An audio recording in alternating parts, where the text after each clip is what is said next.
আমরা দেখব খুব প্লান্টিক শট, সেই ওয়ার্ল্ড কাপের যে প্লান্টিক দেখুন, গোলরক্ষক কি মারাত্মকভাবে গোলগুলো রক্ষণ করলো। খুব চমৎকার শট। ওহ, দেখুন শটগুলো দেখুন, পুরো আগুন দেখার মতন।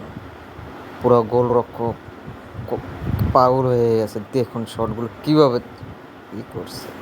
প্রতিটি শটগুলো উল্লেখ করা হলো এই ভিডিওতে। দেখুন সুয়ারেজ কি শটটা দিল না, অসাধারণ এক শট। দেখুন তার গতিগুলো দেখুন, ও মাই গুডনেস। দেখুন বলটা কিভাবে রিসিভ করলো মার্টিনেজ, খুব চমৎকার গোলরক্ষক। এই মার্টিনেজ কি দেখাইছে আর্জেন্টিনার, তার পুরো বিশ্ব জানে। ভিডিওটি ভালো লাগলে শেয়ার করে দেবেন এবং কমেন্ট লাইক করে দেবেন।